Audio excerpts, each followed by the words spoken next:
Hello and welcome back to the channel. If you're new here, hi, you're very welcome. This is Reading the Past and I'm Dr. Cat. And we're here, as promised. Today we're looking into the life and legacy of Katherine of Aragon. For me, a key way to read and understand her life, its successes and failures, its joy and despair, is by exploring the events that shaped her as a warrior queen. As such, the bulk of this video will be focused on her life before her marriage to Henry. So that's the way that this video is going to be steered, and I do hope you will enjoy it.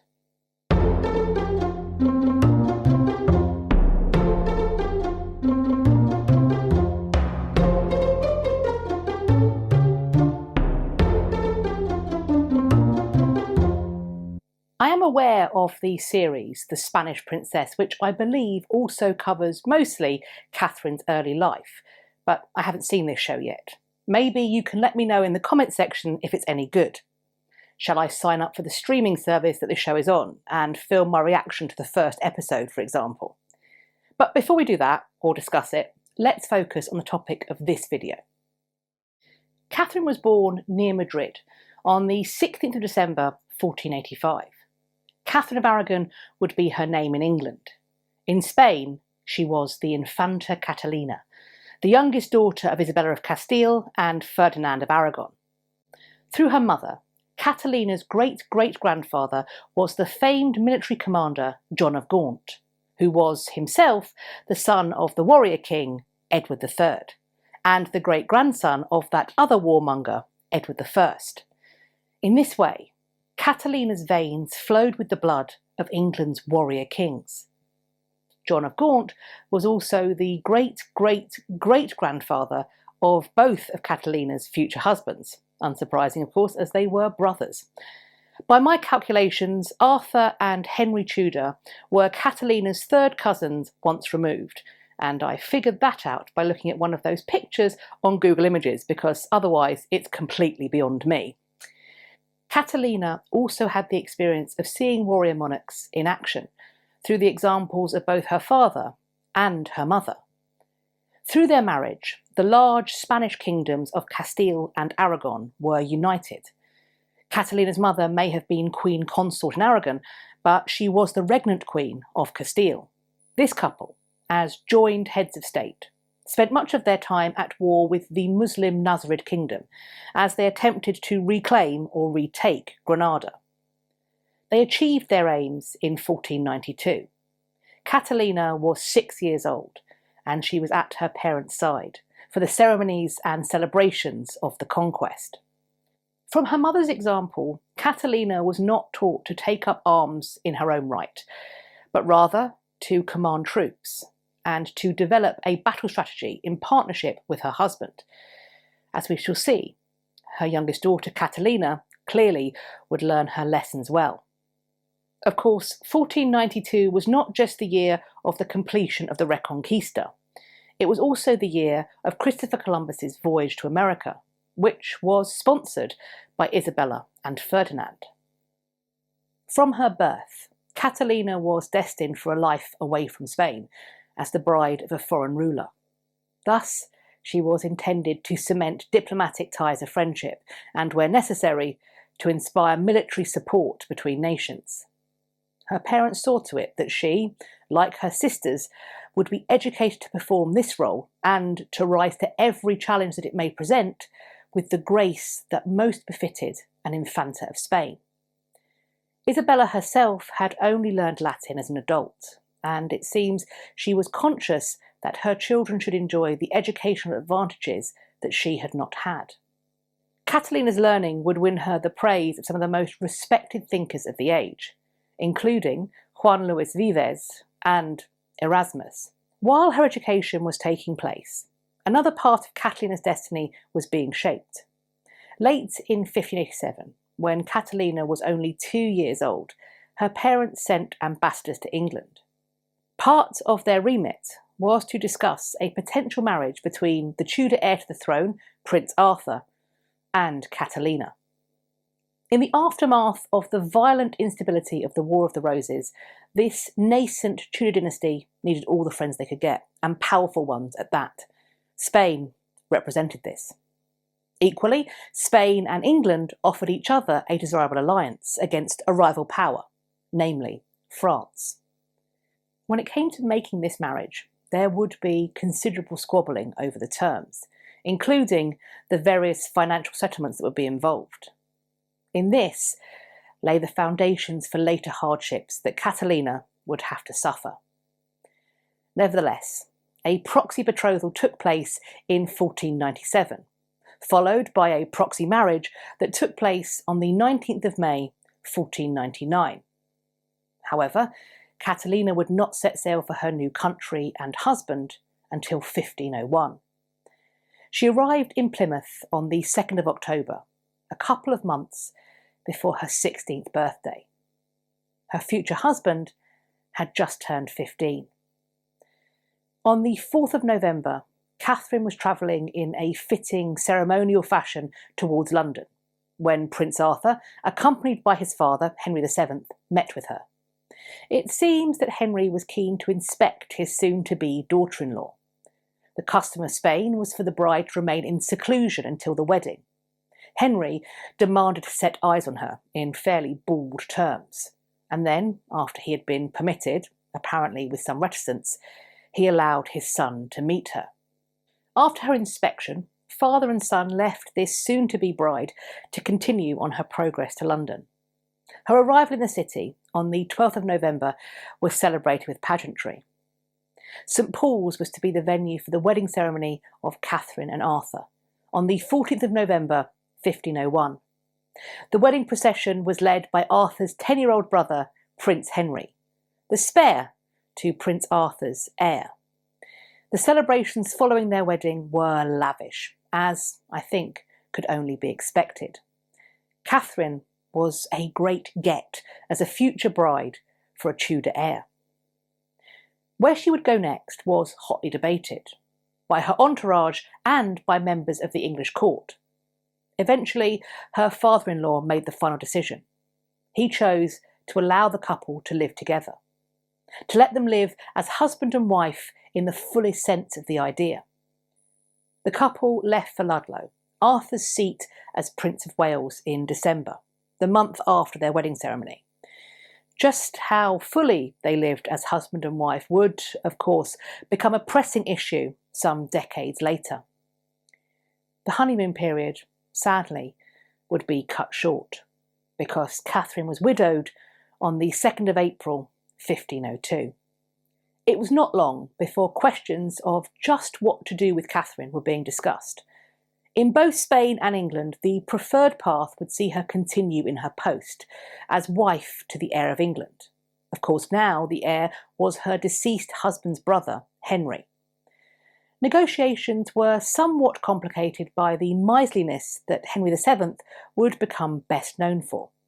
Spain complained that he was neglecting in his material duties to a daughter of Spain.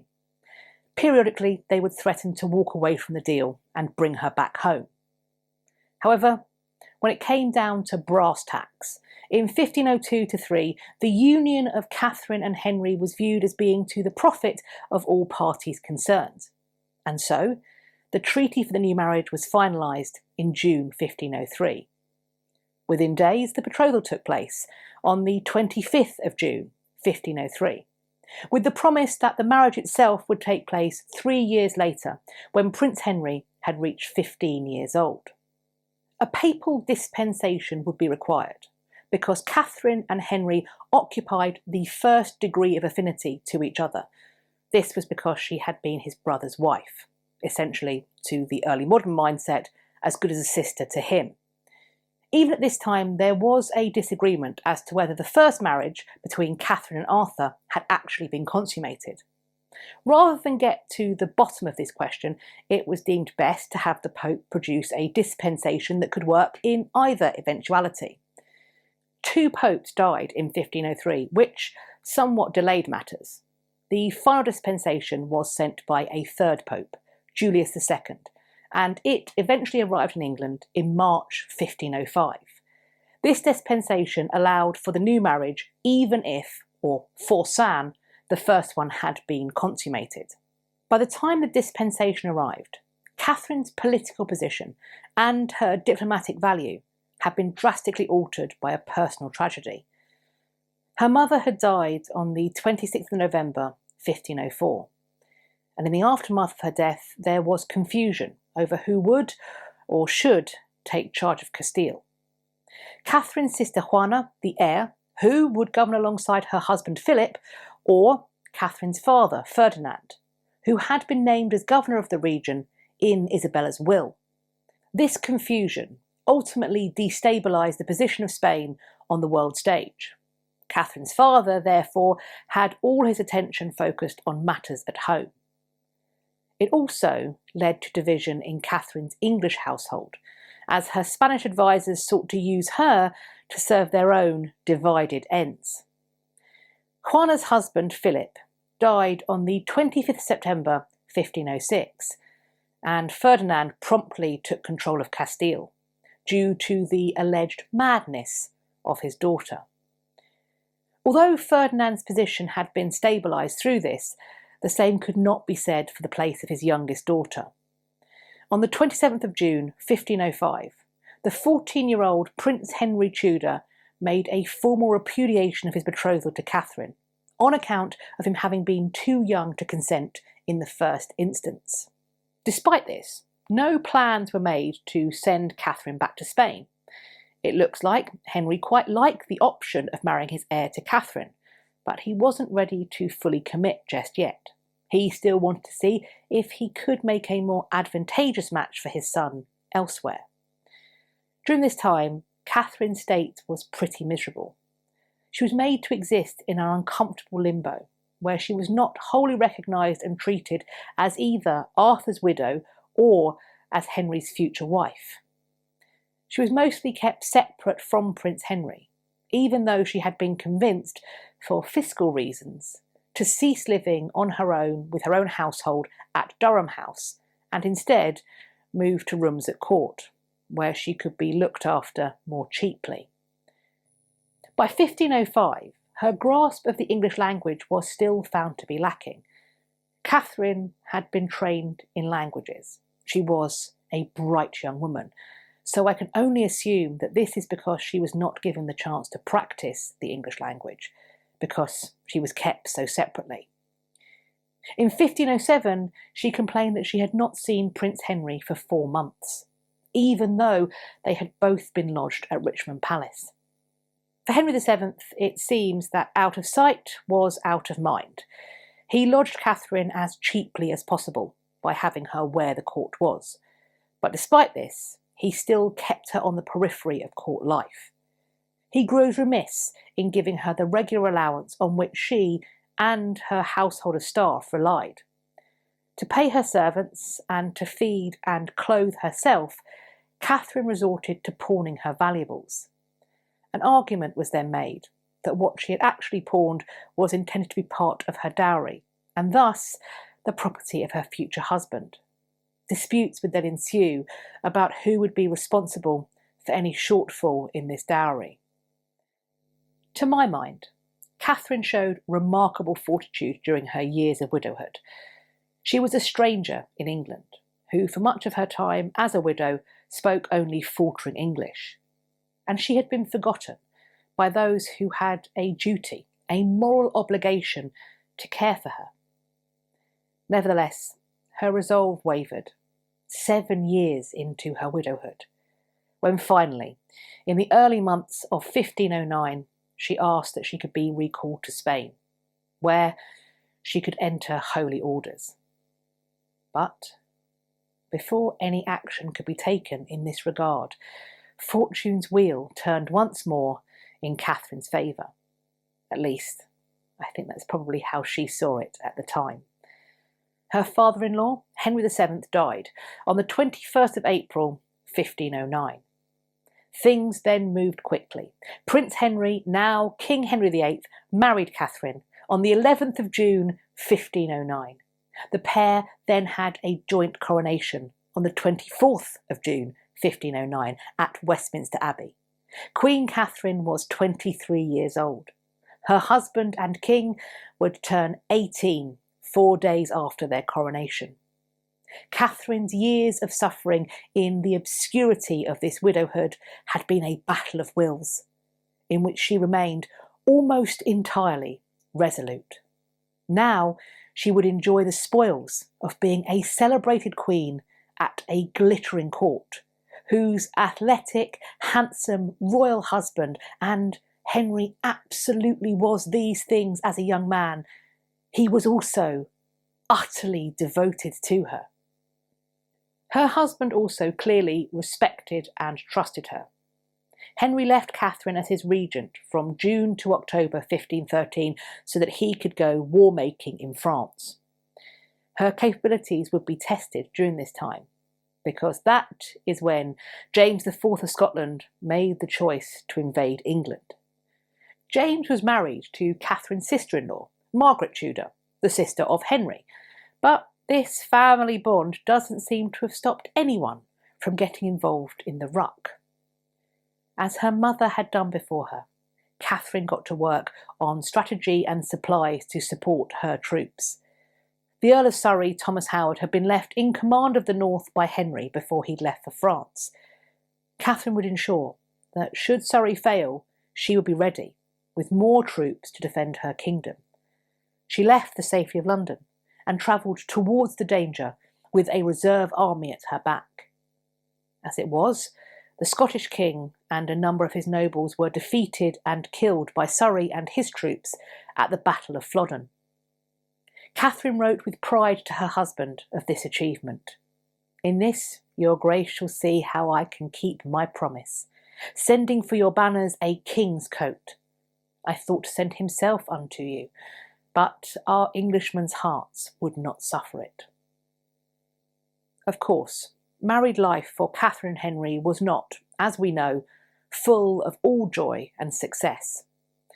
Despite being pregnant a number of times, just one of their children would survive past infancy, their daughter, Mary. At first, they grieved their losses together and found solace in Mary. But before too long, perhaps around the time it would have become clear that Catherine would no longer be getting pregnant, Henry's grief would merge with dissatisfaction and eventually turn to resentment. This resentment would then lead him to look for a way out of his sonless marriage. Catherine also had to live with her husband being unfaithful to her. The most significant, and I would argue painful case of this, in the early years at least, was the adultery he committed with Elizabeth Blount. In 1519, Bessie, as she has come to be known, gave Henry a son. The boy was named Henry for his father, and was given the surname Fitzroy in recognition of that father's place as a king. Yet more pain would come 6 years later, in 1525, when young Henry Fitzroy was elevated to the place of Duke of Richmond in a public ceremony, which was followed by the usual elaborate entertainments. It seems then the message was clear from Henry. The lack of Tudor sons was not down to him. 2 years later, in 1527, Henry would take steps to annul his marriage to Catherine. He began, it seems, by hoping she might be convinced to go quietly, to simply agree that for the last 18 years she had been cohabitating with her brother-in-law in the mistaken belief that they were actually married. What Henry was asking Catherine to consent to may well have been desperately painful to her, but it was not unprecedented. Eleanor of Aquitaine had 2 daughters with Louis VII of France during their 15 years of marriage. For lack of sons, the pair agreed to an annulment in 1152. Both were thus free to remarry, which they both did. They also both then went on to have sons from their new marriages. Catherine could, potentially, had she simply surrendered, have had her pick of retirements. She could, I believe, have enjoyed honour and luxury, even though it probably would have been in partial obscurity. Henry, I think, would have still been, in many ways, hers to command. If only they had parted as friends. As for Mary, she need not have been bastardised, because there was a loophole in ecclesiastical context whereby a child born of a marriage that was later annulled, but that had originally been made in good faith, could be recognised as officially legitimate, therefore able to inherit. Catherine and Mary need not have been parted from one another, forbidden to see each other lest they plot treasons against Henry, and they were parted for the remaining years of Catherine's life.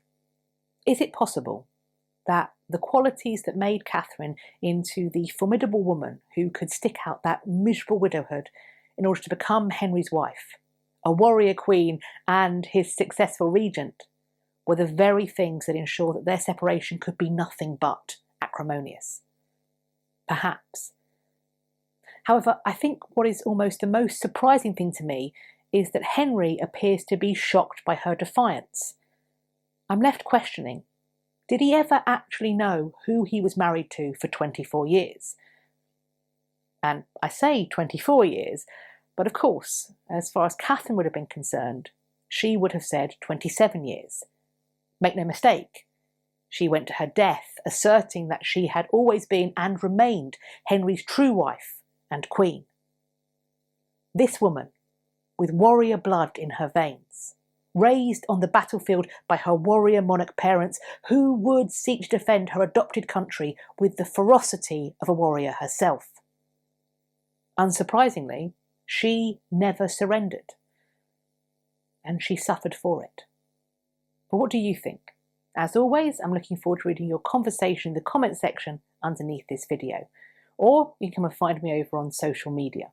I'll leave links to my Instagram and Twitter in the description box. You can follow me there and we can continue this conversation. I do hope you've enjoyed this video and found it useful. If you did, please let me know by hitting the thumbs up. Please also subscribe to the channel. And if you think you are subscribed, maybe now is a good time to have a little check, just to make sure that you haven't been unsubscribed by YouTube against your will. While you're there, checking or subscribing, why not also hit the bell icon beside the subscribe button so that YouTube tells you when I've next uploaded. I hope you're going to have a great day, whatever you're doing, and I look forward to speaking to you all in my next video. Take care of yourselves. Bye-bye for now.